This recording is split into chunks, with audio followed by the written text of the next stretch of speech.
Hello, I'm Steve Gillen, historian for the History Channel. The tragic death of President John F. Kennedy 40 years ago is one of the greatest mysteries in American history. In other programs, we have presented numerous theories about the people and events surrounding the assassination. Many of those scenarios, including a mafia cover-up, CIA involvement, and a possible Cuban connection, have been presented in our series, The Men Who Killed Kennedy. This episode, The Guilty Men, examines yet another theory, that President Lyndon Johnson was involved. I know as attorney for Lyndon Johnson that he murdered John Kennedy. He murdered John Kennedy to become president and to avoid prison, and there is no doubt in my mind. You can't kill the President of the United States unless the next president, the head of the FBI, and the head of the Secret Service are in on the cover-up. I'd like the entire world to know how I personally feel is the fact Lyndon Johnson knew about the assassination and was a part of it.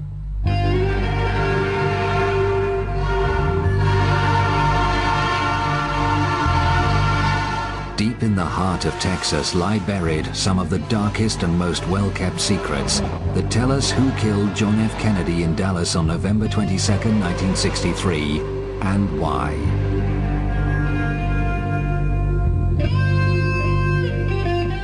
Those forces of darkness revolved around one of that state's most famous political sons, Lyndon Baines Johnson. Born in 1908, he grew up in a comfortable middle-class home in Johnson City. At an early age, Lyndon showed a keen interest in politics. From the beginning, he was driven by a determination to win, whatever the cost. In a word, he was ruthless. There wasn't anything he wouldn't do to get what he wanted, regardless of what it was. And probably the best example would be in 1948 when he was running for the Senate. And he was running against a man named Coke Stevenson.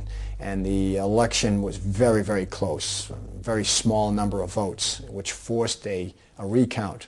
And once they did the recount, they found out a 201 vote error in a little place called Alice, Texas. And eventually they found out that the 201 votes had been added. One for Stevenson, 200 for LBJ. As a result, he won by 87 votes, and he was nicknamed Landslide Lyndon. But the real name, the name used in the backwards that didn't appear in the newspapers, was Lion Lyndon. And that stuck with him the rest of his life. That rigged ballot became the template for a political career based on bribery and corruption. The full extent of Johnson's criminal activity only began to unravel 11 years after his death. In 1984, at this courthouse in Franklin, Texas, a former Johnson business associate, Billy Celestes, appeared before a grand jury. According to Billy Celestes, there were 8 murders perpetrated on the part of Lyndon Johnson. The first name was a man named Douglas Kinzer. That was followed by a number of men involved in Estes businesses who were corrupt, and they were all killed with carbon monoxide.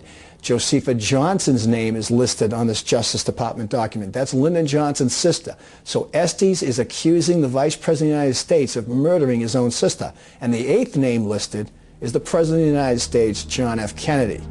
And then there is a promise of knowing more.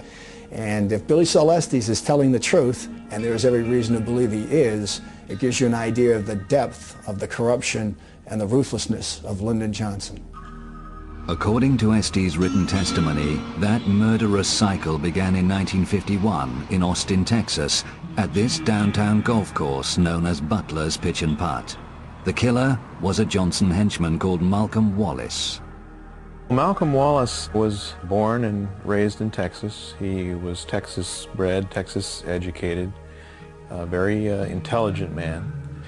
And when he graduated from the University of Texas, he was evidently recruited by Lyndon Johnson, and he was given a job at the Federal Department of Agriculture. John Douglas Kinzer, the golf pro at Butler's Pitch and Putt, was having an affair with Wallace's wife and with Lyndon Johnson's sister. Lyndon Johnson's sister, Josepha, was an alcoholic. She was a drug user. She was sexually promiscuous. She had loose lips. And who knows what she might tell Kinzer or others about Lyndon Johnson's political shenanigans. Malcolm Wallace walked into the pitch and putt golf course in Austin, Texas, and shot to death in cold blood John Douglas Kinzer. Kinzer died here for his indiscretions. Wallace was soon arrested and went on trial in Austin 3 months later. First-degree murder, open and shut case. He gets a lawyer, known as a Lyndon Johnson lawyer. So Lyndon Johnson is going to do his best to get his friend out of hot water. During that trial, Lyndon Johnson took a room at a local hotel, and the 10 days that trial was going, constantly sent runners from the hotel to the courthouse to bring him word of what was going on during the trial. So he followed the pulse of the trial very, very carefully. Malcolm Wallace is found guilty of first-degree murder, but through influence of Lyndon Johnson, Malcolm Wallace receives a 5-year suspended sentence. Lyndon Johnson was able to get his man out of first-degree murder. Much of the control Johnson exercised was acquired through an early alliance with a fellow Texan. Edward Clark gained unrivaled power in the late 1930s with a series of high positions in the state government. He became Johnson's lawyer and a formidable ally throughout his career. The power Edward Clark exercised covered almost every avenue of government power in the state of Texas. He would make sure that important appointments were covered by his men. The judges' control was through their vote. I mean, he had their decision in the palm of his hand. And this was, of course, important because Austin was the capital of the state. And anything that happened legally went through Austin, and that meant it went through Clark. He was known as the secret boss of Texas. He could, and did, arrange for people to be killed. He arranged for money to be laundered. He had that control.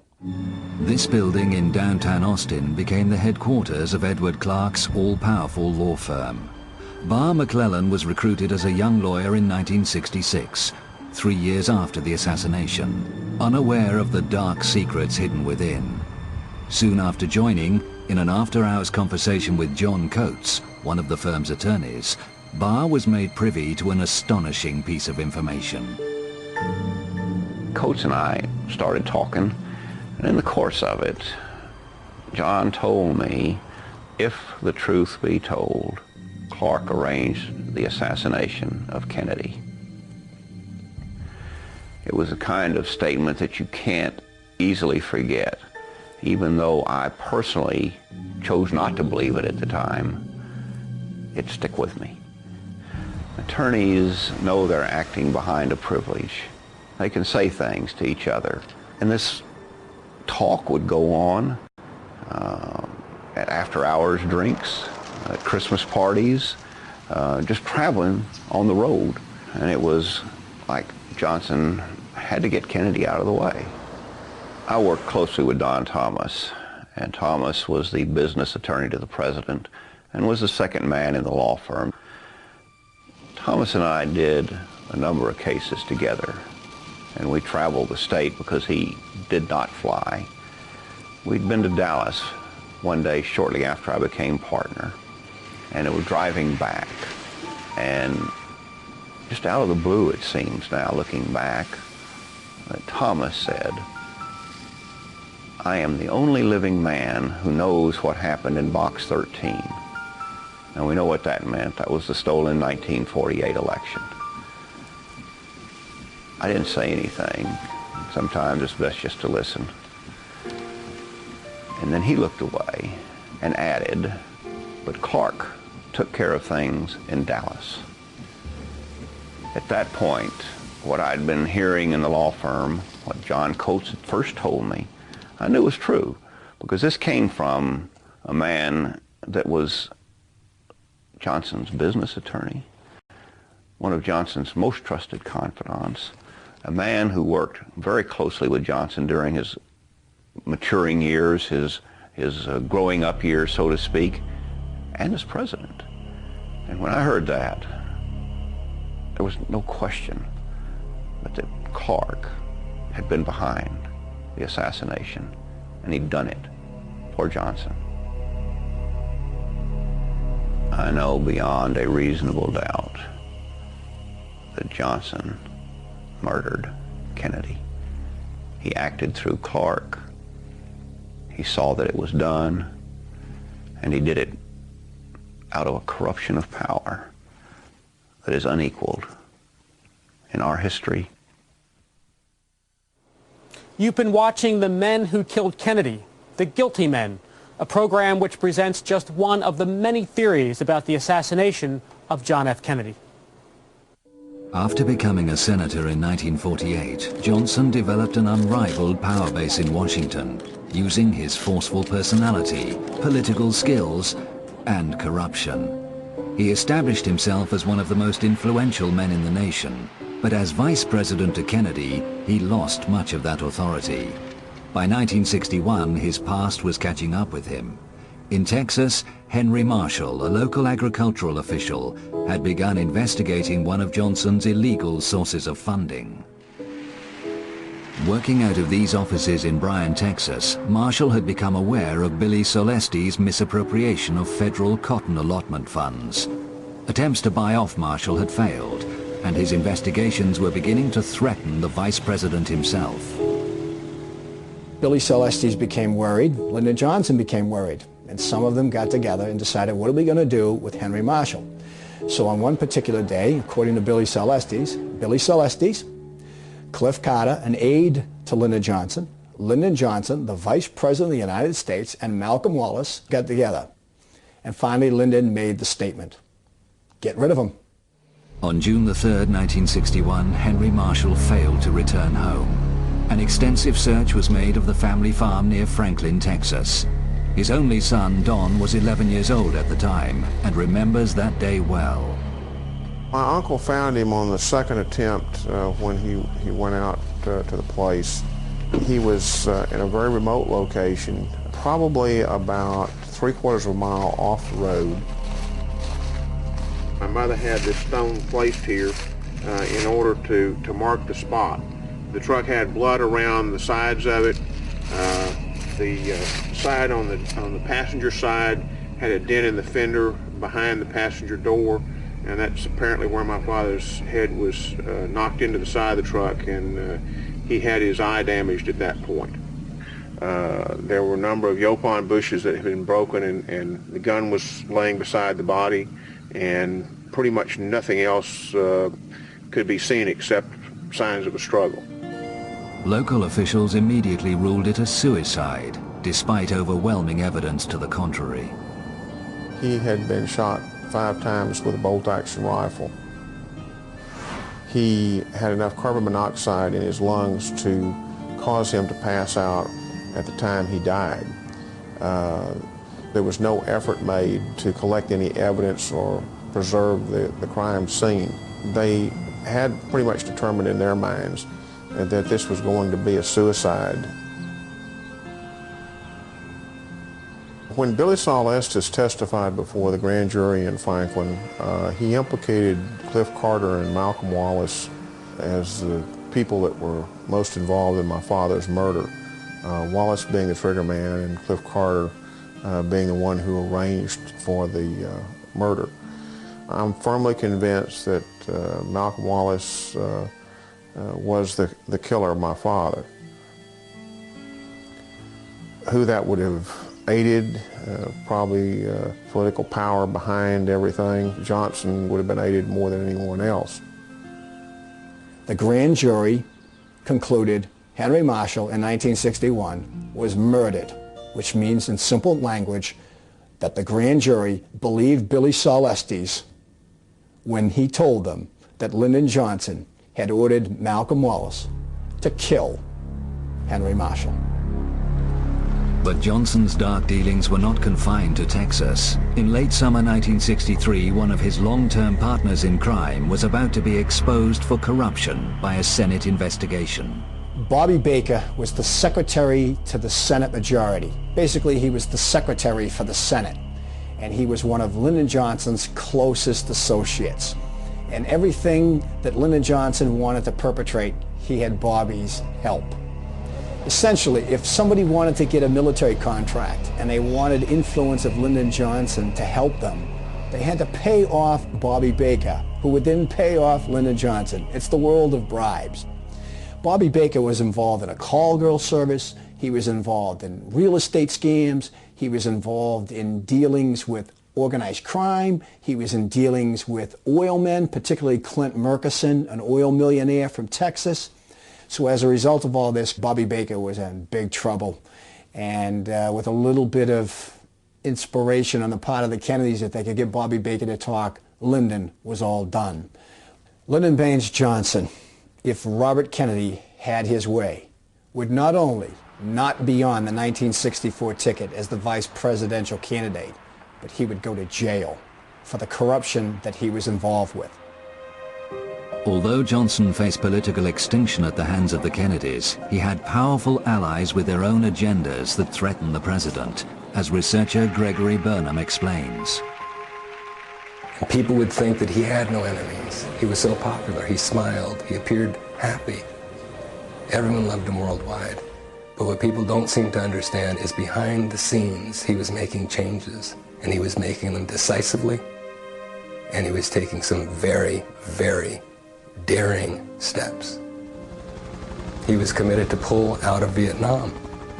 By October, he had signed a document, an SAM 263, to that effect. 1,000 troops home by Christmas, and all personnel out of Vietnam by 1965. But that wasn't very good for the military-industrial complex.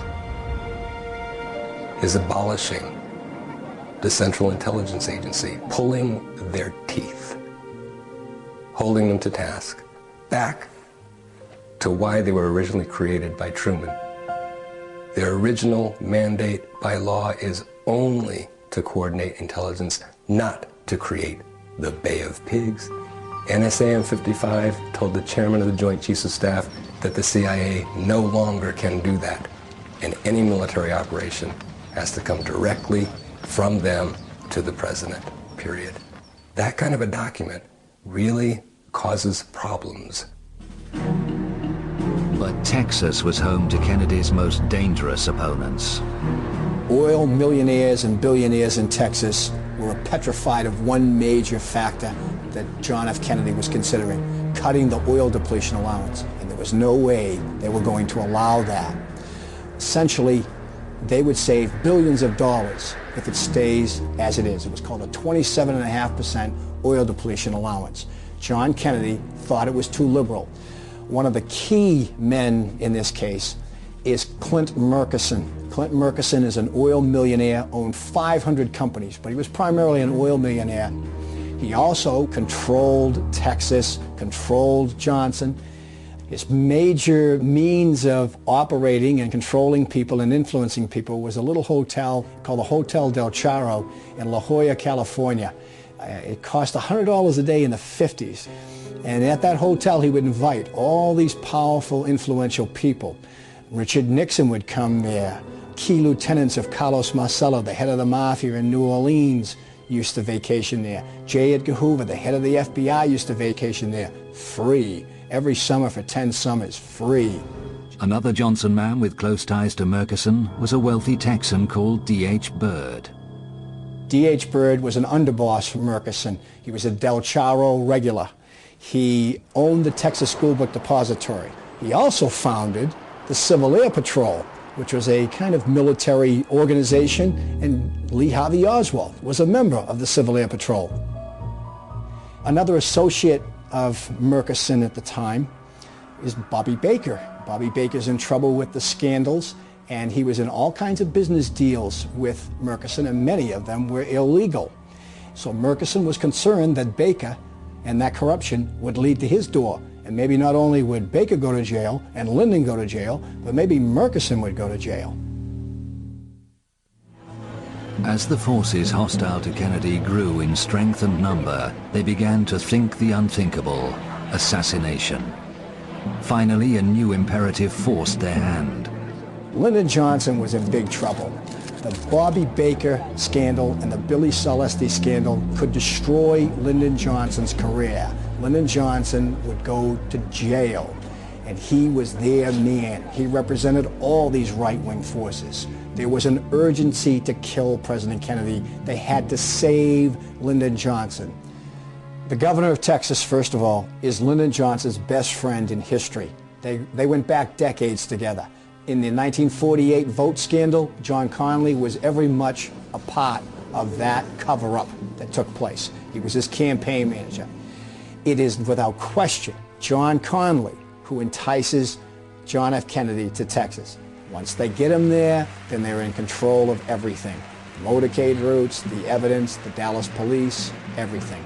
It's their land. It's their territory. Lyndon Johnson and his Texas cronies suckered President Kennedy to Texas.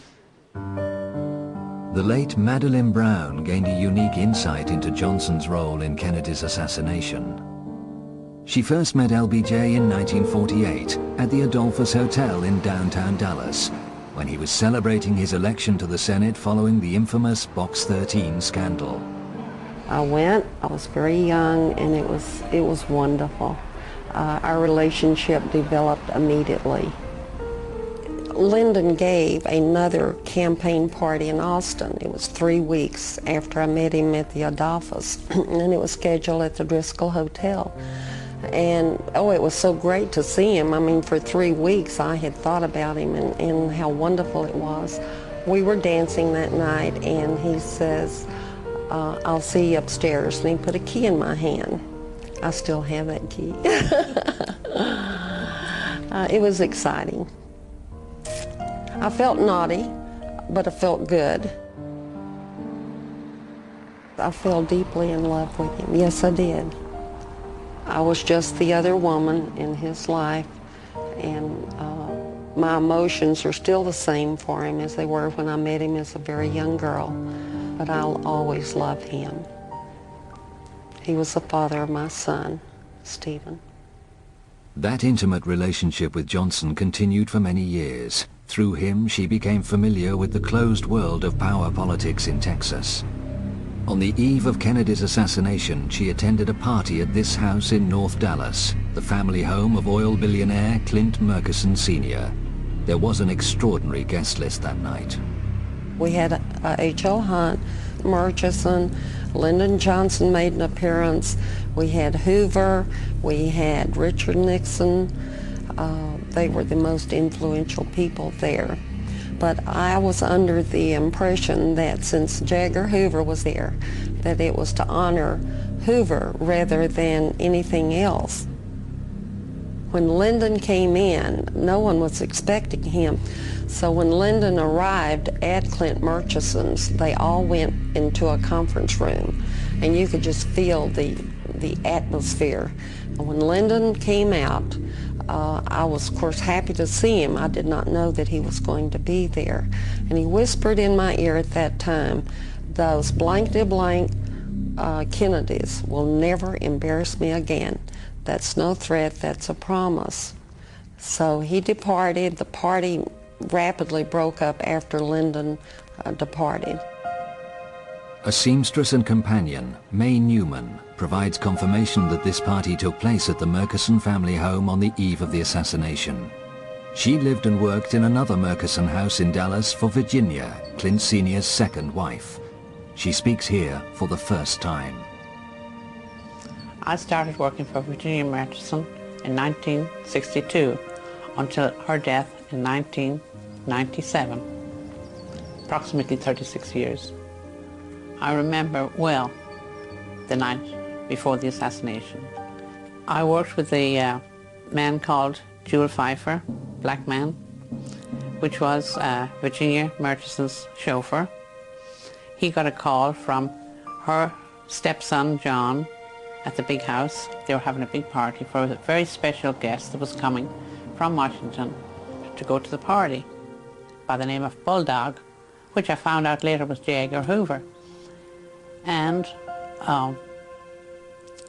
he said he was very excited about doing this, going on this trip out to the airport to take this special guest to a very special party. big party. And I asked him when he came back if he got a good tip, and he said no, and he was very, very upset.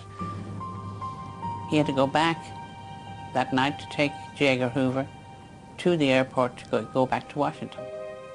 And he still didn't get a tip. Further verification of Hoover's presence in Dallas on the eve of the assassination came from a friend of May's who worked at the Murchison family home. Beulah May Holman, she was the cook at John and Lupe's house, and she wanted me to go help her that night, which I didn't, but I knew she told me she was cooking quail, and I wanted the recipe, so she gave it to me. She said it was a very important guest by the name of J. Edgar Hoover that was coming, and I should go out and help her so I could get to meet him. If it was a film star, I probably would have gone, but I didn't know who he was. No, not at that time. Early the next morning, only a few hours before the assassination, Madeleine received a phone call from Johnson, who was back in Fort Worth with Kennedy. Lyndon called me from the Texas hotel, and he was still irate. I said, Lyndon, about last night, and he went to cursing. He used foul language all the time, and he said, those Kennedys, he repeated, they will never embarrass me again. That's no threat, that's a promise. And I'd like the entire world to know how I personally feel is the fact Lyndon Johnson knew about the assassination and was a part of it. Dallas was to become forever linked with the murder of the president. But the rich and powerful men who had met in secret the night before had everything to gain from his death. LBJ was fearful of a long prison sentence, J. Edgar Hoover of losing his job, and the oil men of losing millions of dollars. When the shots rang out on Elm Street the next day, those problems were solved. The shock of Kennedy's assassination and its brutality reverberated around the world, but not everyone was grieving. The mood in the Murchison family home was very joyous and happy for a whole week after, like champagne and caviar flew every day of the week. But I was the only one in that household at the time that felt any grief for his assassination. After the president's murder, Hoover had absolute control of the cover-up. All the physical evidence relating to the crime was swiftly removed to Washington. From the beginning, Oswald was promoted as the lone nut assassin, but in LBJ's home state, tongues were wagging. I met Lyndon on New Year's Eve at the Driscoll Hotel in Austin, and the people in Dallas, I mean, everyone was talking about Lyndon Johnson was the cause of the assassination, and it made my heart very heavy. I just couldn't believe that he could be a part of something so bad. So I confronted Lyndon. I said, Lyndon, you've got to tell me, were you part of the assassination? And of course he had a high-temper fit, hit the wall, and he was very irate and angry. And he said, no, I was not, but the oil people, or he called them the fat cats of Texas that I knew, and the intelligence was the cause of the assassination. I am sure Lyndon did not make the plans per se, but he had the key people that he could call to actually do it. If the head of the FBI and the head of the Secret Service and key lieutenants of those two figures are involved in covering up, plus the President of the United States and all his cronies, you don't need a massive conspiracy to get away with this. After the assassination, Cliff Carter, Johnson's aide, made repeated calls from the White House to the district attorney in Dallas, Henry Wade. He was instructed to look no further than Oswald for the guilty man. There was no conspiracy. A similar call was made to the Attorney General of Texas, Waggoner Carr. Then we have Lyndon Johnson himself calling the chief of homicide, Will Fritz, who's really doing the dirt work as far as interrogating Oswald and trying to get to the bottom of this case. He calls him and tells him, you have your man. You have your man. Let it go at that. Lyndon Johnson is trying to control what is going on with the investigation of the assassination of President Kennedy from Washington, D.C., with crucial figures in the case. The late Dr. Charles Crenshaw experienced the new president's controlling hand. He was in the operating theatre at Parkland Hospital with his colleagues, working to save Oswald's life after Jack Ruby had shot him. He was urgently called to the phone in an adjoining office. I picked up the phone, and it was there I heard this voice like thunder that stated, "This is the president, Lyndon B. Johnson." And he asked, "How is the accused assassin doing?" I was so startled. The thing that I could say was, he's holding his own. He's lost a large amount of blood. He said, "Would you take a message to the chief operating surgeon?" It was more of an order than a question. So I said, "Yes, sir." He said, "There is a man in the room. I would like for him to take a deathbed confession." And all of a sudden, the phone went off. I returned to the operating room. I tapped Dr. Shires on the shoulder. He looked at me like, "What are you talking about?" Everyone was working feverishly in the abdomen trying to correct the wounds there. I said, "Guess who I've been talking to?" I said, "The President of the United States called and wants that man over there to take a deathbed confession."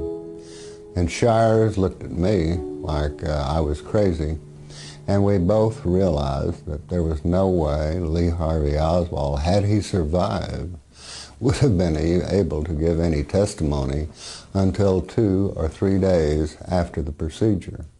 But still in all, the President had called, and I did relay the message. When Dr. Crenshaw published his story in 1992, he suffered an avalanche of criticism. It was argued that Johnson made no such call. Crenshaw's critics were proved wrong by a former chief switchboard operator at Parkland Hospital, Phyllis Bartlett. The call came in and said, "Hold the line for the president." And for a second, I couldn't, I was still thinking Kennedy, and I was kind of taken back for a minute, and then in a few seconds, it was just a matter of a second, he came on in a loud voice. He said, "This is Lyndon Johnson. Connect me to the accused assassins, doctor." It sounded the same as it had been on newscasts when I would hear him speak. I knew I had put a call to the operating room, so I contacted Dr. Crenshaw, and I told him, that I knew he did get the call, and that I was sorry that the people had, in the newspaper and on the TVs, had tried to discredit him. And that was when I spoke out. From the moment he became president, Johnson had authority over every aspect of the cover-up of Kennedy's murder. He was unassailable. Johnson has the power to contain the investigation, both nationally and locally, on the ground in Texas. More so than if it had happened, let's say, in Oregon or Wisconsin. Texas. He's got the power to give the CIA what it wants as president, as opposed to Kennedy, who they feared. He's got the power to take the National Security Action Memorandum that Kennedy had signed in November 1963, tear it up, reverse it, and create a war where 3 million soldiers wound up going to Vietnam instead of 16,000 being brought home by JFK. He can make J. Edgar Hoover director of the FBI for life. He's the man in the middle.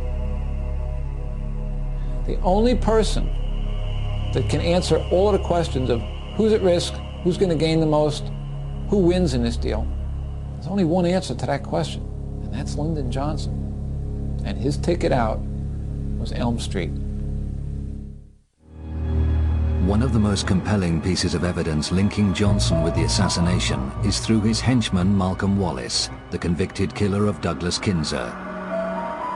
In the hours following the assassination, on the 6th floor of the Texas School Book Depository building by the southeast corner window, the Dallas police discovered an unidentified fingerprint.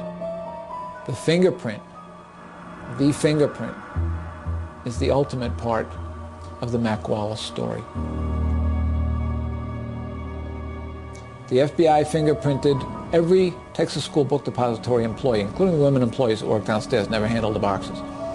They fingerprinted every Dallas officer that was in the sniper's nest so that they could remove those fingerprints from consideration. At the end of the day, you have one fingerprint remaining. It sits in the National Archives for 35 years, until 1998. An investigator takes it to a highly qualified, certified latent print examiner, a CLPE, along with a redacted fingerprint card from Mac Wallace from the 1951 murder of John Douglas Kinzer. And he said, here's a print card. Do you see anything? Nathan Darby is one of the most experienced fingerprint experts in the United States, with 35 years service in the U.S. military and the City of Austin Police Department. I didn't know where it came from, and a week or 10 days later, I called the party and that had brought it over and said, well, it's a match. The finger that made the ink print also made the latent, and we called that a match or identified. And there was no question about it. They matched. 3 years later, Nathan Darby readdressed the same evidence and reconfirmed his original findings. When he was done, he had a 34-point match. And when you mention that in criminal circles to an investigator, how confident would you feel with a 34-point match? Oh, that's a slam dunk. It can't miss. It doesn't get any better than that. You give me a 34-point match on any case in the United States, I'll take it to court and win. The inked and the latent print are made by the same finger. And the other evidence that I've been presented with was Malcolm Wallace's left little finger, without a reasonable doubt. Now, the fingerprint in question came from a cardboard box in the sniper's nest in Texas School Book Depository. Fingerprints do not last long on cardboard. So it's fair to say that either Malcolm Wallace was wandering around there for no purpose, he was in that sniper's nest on November 22nd. That evidence, that fingerprint evidence, along with Malcolm Wallace's sordid resume, was sent to every imaginable agency or individual that could have an interest in what happened to John Kennedy. The only people that took notice of it were the Dallas police, because it's still an open homicide on their blotter. And they took serious notice of it. And then they were told, forward it up the line, because Dallas no longer has any evidence. It's all in federal hands, even though it's an unsolved homicide. They forwarded it up the line. And it took 18 months for the FBI to say verbally, no, it's not a match. And the single most important fingerprint found in the last 35 years was buried. I don't know why they couldn't say that the thing didn't match. It did match. There's no question about it. My experience, I've just had too much experience. I know what I'm talking about. I'm positive. No question about it. My dying declaration, if I was to drop dead right now, they match. It's still the big lie. It's unknown. It's unidentified. No, it's identified. It's Malcolm Wallace, and he's linked to Estes, Carter, and Lyndon B. Johnson directly. According to the official record, Malcolm Wallace died in a single car accident on this lonely stretch of Texas highway on the night of January 7th, 1971. There were no witnesses. His body was taken to a local hospital where he was pronounced dead. He was buried here close to other family members. 8 months later, another key member of LBJ's inner circle, presidential aide Cliff Carter, died unexpectedly. But shortly before his death, he met with Billy Solestes. They discuss all these murders that Cliff Carter is knowledgeable about. Now, Billy knows about some of them, but Cliff knows about more, and he fills him in on all the details. Malcolm Wallace being a central figure in most of these murders. And there are over 17 murders that Carter tells Estes about. And he actually tells Estes that he fears for his own life. And within 2 days' time, he's dead. Johnson's attorney, Edward Clark, was one person who prospered. But when LBJ was brought low by the Vietnam War and decided not to run for a second term, Clark felt shortchanged for his role in the assassination, according to his legal partner, Barr McClellan. He expected $8 million spread over 8 years, over the 2 terms Johnson was to serve. When those terms were cut short by Johnson's sudden and unexpected resignation, Clark was $4 million short. He was not a man to be denied. When he had done a service, he was going to be paid. Planning ahead, he went to Big Oil and Big D, went to Clint Murchison to say, look, I've done y'all a great service. I deserve more. I'm going to get it. Murchison agreed with him and suggested he file for a well in the middle of the great East Texas oil field. He called me in as his personal attorney to make the first bid for getting that money, and he was not successful in getting $4 million, but he got his $2 million. So when all was said and done, Clark realized $6 million for the assassination of John Kennedy. Barr McClellan believes documentary proof of these dark deeds lies in the Johnson-Clark legal records. For many years they were kept in a high-security area above the Clark offices, known as the penthouse. Any of us attorneys could get into the general area, but the secret area, the Johnson area, was locked off, accessible to no one. I have a strong belief that there are substantial records somewhere that show this conspiracy and its both evolution, its execution, and its cover-up. But I don't know where they'd be. We need to see them. Johnson was ultimately consumed by the high office he had so unscrupulously striven for. A broken man, he retreated to his Texas ranch, where his lawyers were to secretly summon a psychiatrist to deal with his deepening depression. An immediate concern at the law firm was that he would say too much. The $1 million was available to the psychiatrist to keep anything from coming out. The one reason for all these protections was the greatest demon that was dogging Johnson at the time, and that was the assassination of John Kennedy and the role he played in it. We had to keep it covered up, and for sure we had to keep the psychiatrist muzzled, and we did. But if any one set of records needs to be produced, the psychiatric records should be disclosed to the American public, because they will, I am confident, disclose his role in the assassination. Only 4 years after leaving office, Johnson died. But there are those living who are still afraid to come forward to tell what they know about the guilty men. People are afraid of him dead. He's been dead since 1973, and his shadow still casts fear in this country, especially in Texas.